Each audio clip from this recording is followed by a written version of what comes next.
आप सब लोगों को नमस्कार।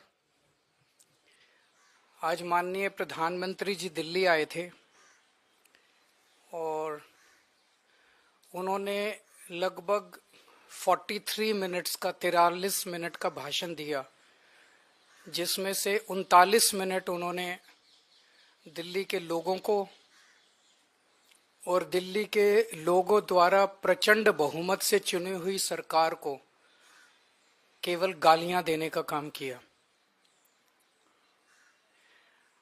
2015 में दिल्ली के लोगों ने 2 सरकारें चुनी थी दिल्ली के लिए। दिल्ली की संविधान में एक अजीब सिचुएशन है, दिल्ली हाफ स्टेट है, तो दिल्ली में लोग 2 सरकारें चुनते हैं। कुछ मुद्दे एक सरकार के अंडर में आते हैं और कुछ मुद्दे दूसरी सरकार के अंडर में आते हैं। तो दिल्ली में 2015 में लोगों ने 2 सरकारें चुनी थी, केंद्र सरकार बीजेपी की और दिल्ली सरकार आम आदमी पार्टी की। उसको अब 10 साल हो गए। इन 10 सालों में आम आदमी पार्टी की दिल्ली सरकार ने क्या क्या काम किए, आज अगर आप मुझे बताने के लिए बोलें तो शायद मुझे 2-3 घंटे भी कम पड़े। इतने काम किए, इतने काम किए, इतने काम किए। शिक्षा में, स्वास्थ्य में, बिजली में, पानी में, सीवर में, सड़क, इतने काम किए हम लोगों ने कि मैं कई घंटों तक काम गिना सकता हूं। लेकिन जो दूसरी सरकार थी, जो दिल्ली के लोगों ने केंद्र सरकार चुनी थी बीजेपी की, उन्होंने 10 साल में एक भी ऐसा काम नहीं किया जो कि आज प्रधानमंत्री जी अपने 43 मिनट के भाषण में आप लोगों को गिना के गए होंगे। अगर उन्होंने 10 साल में काम किए होते तो शायद आज उन्हें दिल्ली के लोगों को इतनी गालियां देने की जरूरत ना पड़ती। वो अपने काम गिनाते, वो गालियां ना देते। जो व्यक्ति काम करता है वो गाली नहीं देता। जब कोई आदमी काम नहीं करता तो फिर उसे गालियां देनी पड़ती है, वो गालियों के बस पे चुनाव लड़ता है। 2020 में प्रधानमंत्री जी ने दिल्ली के लोगों से कई वादे किए थे। 2020 के विधानसभा चुनाव में भी आए थे। ये बीजेपी का संकल्प पत्र है, इसमें कई सारी बातें लिखी हुई है।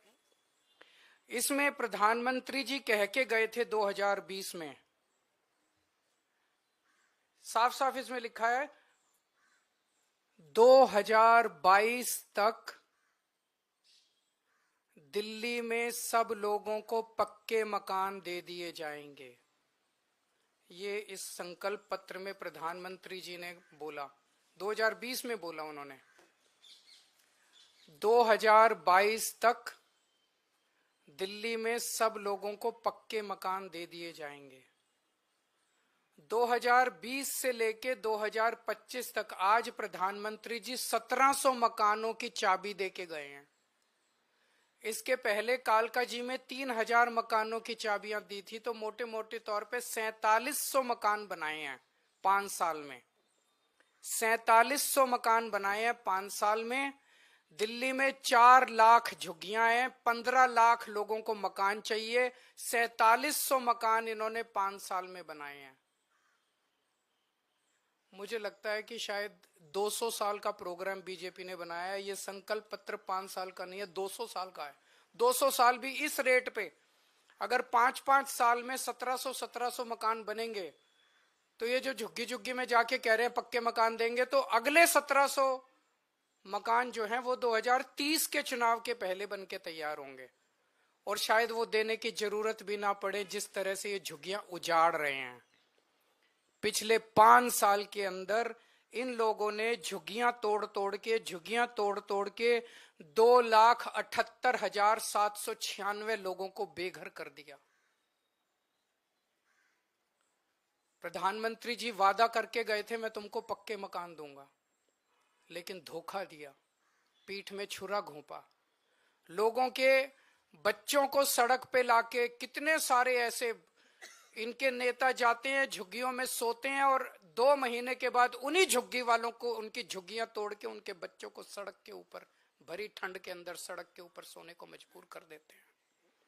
2,78,796 लोगों को इन्होंने 5 साल के अंदर बेघर किया। आज मैं आपको लिख के दे रहा हूं, मेरी बात नोट कर लेना। 2030 के चुनाव में अगर इन लोगों को वोट दे दिया, 2030 के चुनाव के पहले दिल्ली की सारी झुग्गियां तोड़ देंगे। 1700 फ्लैट भी नहीं देने वाले अगले 2030 के चुनाव तक। ये सारी झुग्गियां तोड़ देंगे, एक भी पक्का मकान ये लोग नहीं देने वाले। ये लोग गरीबों के दुश्मन हैं ये लोग। और जो 3000 कालकाजी में मकान दिए हैं इन्होंने, एक बारी जाके देख लो, नरक से भी बदतर है वो। लोग कह रहे हैं इससे तो झुग्गी अच्छी थी, पक्के मकान क्या दिया। नरक से भी बदतर दशा है वहां पे लोगों की। ना सीवर है, ना पीने का पानी है, कुछ भी नहीं है वहां पे। पूरी पूरी बुरी हालत है वहां पे लोगों की जो कालकाजी के अंदर रह रहे हैं। आज प्रधानमंत्री जी 10 साल के बाद आके 3 कॉलेजेस का शिलान्यास करके गए। कॉलेज शुरू नहीं हुए अभी, आज भूमि पूजन हुआ है, आज शिला रखी गई है, शिलान्यास हुआ है, नींव रखी गई है उन कॉलेजों की। मैं प्रधानमंत्री जी को कहना चाहता हूं, प्रधानमंत्री जी 10 साल लग गए आपको 3 कॉलेजों की शिला रखने में। इन 10 सालों में जब तक आप शिला रख रहे थे, इन 10 सालों में मैंने 22,000 क्लासरूम बना दिए, 3 नई यूनिवर्सिटी बना दी, 11 नए वोकेशनल कॉलेज बना दिए और 6 यूनिवर्सिटी कैंपस बना दिए। जितना टाइम आपको 3 शिलान्यास रखने में लगा, उतने टाइम में हम लोगों ने 22,000 क्लासरूम बना दिए, 3 नई यूनिवर्सिटी बना दी, 6 नए यूनिवर्सिटी कैंपस बना दिए और 11 नए वोकेशनल कॉलेजेस बना दिए। हमारी काम करने वाली सरकार है, हमारी शिलान्यास रखने वाली सरकार नहीं है जो चुनाव के पहले आती है और शिलान्यास रख के चली जाती है। मैं प्रधानमंत्री जी को कहना चाहता हूं, आप तो इतने ताकतवर आदमी हैं, आपके पास अथाह पैसा है, भारत सरकार के पास अथाह पैसा है, आपके पास इतनी पावर है, अथाह पावर है। एलजी आपका, पुलिस आपकी, 7 MP दिल्ली के आपके। मैंने 3 नई यूनिवर्सिटी बनाई, आप 30 नई यूनिवर्सिटी बनाते दिल्ली के अंदर, और आज आपको हमें गालियां देने की जरूरत नहीं पड़ती। आज आप दिल्ली के अंदर आते, दिल्ली के लोग आपको सर आंखों पे उठा लेते हैं।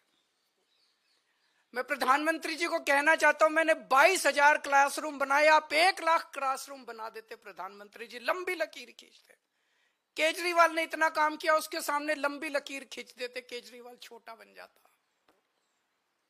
लोग आपकी वाह वाह करते। आपको मुझे गाली 39 मिनट तक आपको गालियां देने की जरूरत ना पड़ती अगर आप कुछ काम करके दिखाते प्रधानमंत्री जी। आपकी वाह वाह होती। मैंने 530 मोहल्ला क्लिनिक बनाए 5 साल के अंदर दिल्ली में। आप 5,000 मोहल्ला क्लिनिक बना देते प्रधानमंत्री जी, आपकी वाह वाह होती दिल्ली के अंदर। केजरीवाल को, आम आदमी पार्टी को, झाड़ू को कोई पूछता ही नहीं। आपको मुझे गाली देने की जरूरत नहीं पड़ती। अगर आप, मैंने 5 नए अस्पताल बनाए पिछले कुछ सालों में, आप 50 नए अस्पताल बनाते दिल्ली के अंदर, प्रधानमंत्री जी आपकी वाह वाह होती। लोग कहते भाई प्रधानमंत्री ने बड़ा। आपको आज 39 मिनट तक केजरीवाल को और मोहल्ला आम आदमी पार्टी को और दिल्ली के लोगों को गालियां देने की जरूरत नहीं पड़ती। पिछली बार याद करो, इसमें भी लिखा हुआ है, इनके संकल्प पत्र में लिखा है, 40 पूर्वांचली समाज के साथ सबसे बड़ा धोखा किया है भारतीय जनता पार्टी ने। सबसे बड़ा धोखा पूर्वांचली समाज के साथ किया। हमारे उत्तर प्रदेश और बिहार के गरीब भाई दिल्ली में आते हैं, या तो पढ़ने आते हैं या नौकरी ढूंढते हुए आते हैं। उन्हें दिल्ली में किराए पे रहने के लिए जगह नहीं मिलती, तो वो कच्ची कॉलोनियों के अंदर सस्ते किराए पे या तो ले लेते हैं जगह और या खरीद लेते हैं सस्ती कच्ची कॉलोनियों के अंदर। तो कच्ची कॉलोनियों में दिल्ली के अंदर लगभग मोटे मोटे तौर पे सब पूर्वांचल समाज के लोग रहते हैं। दिल्ली के अंदर कच्ची कॉलोनियों में 2014 के पहले कोई काम नहीं होता था, नरक की जिंदगी थी। 10 साल के अंदर आम आदमी पार्टी की सरकार ने लोगों को इज्जत और सम्मान की जिंदगी दी। हमने अपने पूर्वांचल समाज के भाइयों के लिए सड़कें बनाई, गलियां बनाई, स्ट्रीट लाइट्स लगवाई, नालियां बनवाई, सीवेज सिस्टम दिया, पानी की पाइपलाइन बनवाई, सीसीटीवी कैमरे लगवाए, मोहल्ला क्लिनिक बनाए, अस्पताल बनाए, स्कूल बनाए, उनको इज्जत की जिंदगी दी। 2020 में मेरे को याद है, शायद 5 दिसंबर का दिन था, जब हरदीप पुरी जी और ये आए थे और दिल्ली के लोगों को, पूर्वांचल समाज के लोगों को 2019 या 2019 के पहले वो प्रॉमिस करके गए थे 40 लाख दिल्ली की कच्ची कॉलोनियों के लोगों को हम मालिकाना हक देंगे, उनकी रजिस्ट्री कराएंगे। 5 साल में 25,000 लोगों की रजिस्ट्री हुई है, 40 लाख के मुकाबले 25,000 लोगों की। तो लोग कहने लगे हैं, जो कहते हैं वो तो कम से कम बिल्कुल नहीं करते ये लोग, और कुछ करे ना करे, जो ये वादा करते हैं वो तो आप ये लिखवा लो कि ये बिल्कुल नहीं करते। आज प्रधानमंत्री जी बोले दिल्ली में आपदा आई हुई है, कई बार उन्होंने कहा दिल्ली में आपदा आई हुई है, दिल्ली में आपदा। आपदा दिल्ली में नहीं आई, आपदा भाजपा में आई हुई है। 3 तरह की आपदा भाजपा में आई हुई है। पहली आपदा, भाजपा के पास सीएम चेहरा नहीं है। दूसरी आपदा, भाजपा के पास नैरेटिव नहीं है, उन्हें पता ही नहीं चुनाव किस मुद्दे पे लड़ना है। तीसरी आपदा, भाजपा के पास कोई भी एजेंडा नहीं है इस चुनाव के लिए। तो 3 आपदा भाजपा के अंदर आई हुई है और एक आपदा दिल्ली में आई हुई है, वो है कानून व्यवस्था। दिल्ली के अंदर खुलेआम गैंगस्टरों की गोलियां चल रही हैं, लेकिन अमित शाह को सुनाई नहीं दे रही। दिल्ली के अंदर महिलाएं रो रही हैं, चीख रही हैं, चिल्ला रही हैं, उनकी चीख पुकार अमित शाह के और मोदी जी के कानों तक नहीं पहुंच रही। व्यापारी रो रहे हैं, व्यापारी दया की भीख मांग रहे हैं, गैंगस्टरों से व्यापारी जो है सुरक्षा मांग रहे हैं, लेकिन इनके कानों तक उनकी आवाज नहीं पहुंच रही। मैं प्रधानमंत्री जी से निवेदन करना चाहूंगा कि अपने अमित शाह जी को कहिए, अगर उनको थोड़ा सा समय सरकारें तोड़ने, जोड़ने, एमएलए खरीदने से समय मिल जाए तो थोड़ा सा समय दिल्ली की कानून व्यवस्था पे भी दे दें। और जो काम दिल्ली सरकार कर रही है, शिक्षा में, स्वास्थ्य में, बिजली में, पानी में, महिलाओं के लिए, बुजुर्गों के लिए, उस काम को लोग आपदा नहीं आशीर्वाद कहते हैं। अगर आपका कोई प्रश्न है तो आप।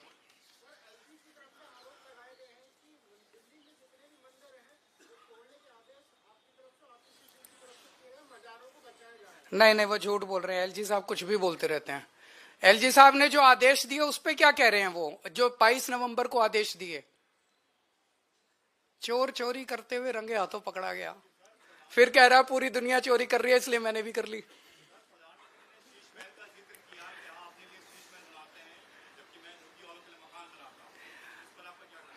₹2700 करोड़ का अपने लिए घर बनाने वाला, 8400 करोड़ रुपए के हवाई जहाज में घूमने वाला, 10 लाख रुपए के सूट पहनने वाला व्यक्ति, उसके मुंह से शीश महल की बातें अच्छी नहीं लगती। मैं व्यक्तिगत आरोप प्रत्यारोप में नहीं जाना चाहता, मैं गाली गलौज की राजनीति नहीं करता, मैं व्यक्तिगत आक्षेप नहीं करता, ये मैं भी कर सकता हूं। मैंने काम इतने किए हैं 10 साल के अंदर, मैं अपने कामों की राजनीति करना चाहता हूं, गाली गलौज की राजनीति मैं नहीं करता।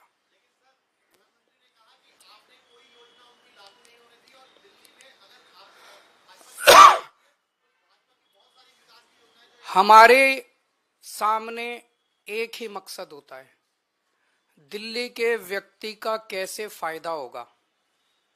अगर दिल्ली के व्यक्ति का फायदा, आम आदमी का फायदा केंद्र सरकार की योजना से होता है, हम केंद्र की योजना लागू कर देंगे। अगर हमें लगता है कि मध्य प्रदेश की सरकार ने कोई अच्छी योजना लागू कर दी, हम उसे दिल्ली में लागू कर लेंगे। हमें लगता है तमिलनाडु की सरकार ने कोई अच्छी योजना लागू कर ली, हम उसे लागू कर देंगे। हम इस चक्कर में नहीं करता तेरी योजना मेरी योजना, तेरी योजना मेरी, हम इस राजनीति में नहीं पड़ते। वो लोग कह रहे हैं हमारी योजना लागू नहीं की। दिल्ली की आयुष्मान भारत की बात कर रहे हैं ना, हमने कई बार बता दिया कि किस तरह से आयुष्मान योजना दिल्ली के आयुष्मान योजना कहती है जिसके पास स्कूटर है, जिसके पास कार है, जिसके पास पक्का मकान है, जिसके पास टीवी है, जिसके पास फ्रिज है, उसको अस्पताल की सेवाएं नहीं मिलेंगी। बचा कौन दिल्ली में, बता दो कोई। एक मिनट, कोई बचा ही नहीं। हमारी योजना कहती है जिसके पास मर्सिडीज गाड़ी है उसका भी इलाज हम फ्री में कराएंगे। बताओ क्या दिक्कत है? हमारी योजना अच्छी कि उनकी योजना? मैं करा दूंगा, आ जाओ, मैं करा दूंगा, मैं करा दूंगा। एक बारी बैठो बैठो, मैं कराऊंगा, मैं कराऊंगा, मैं कराता हूँ, मैं कराता हूँ। बैठो बैठो बैठो बैठो। इसका इनका एक बारी नाम नंबर वगैरह ले लो जरा सारे। मैं कराऊंगा भाई साहब आपका इलाज, बेस्ट से बेस्ट, बेस्ट से बेस्ट इलाज कराऊंगा आपका। चिंता ना करो, भाई हो मेरे। हाँ, मैं आपका पूरा इलाज कराऊंगा भाई साहब, चिंता ना करो। Thank you.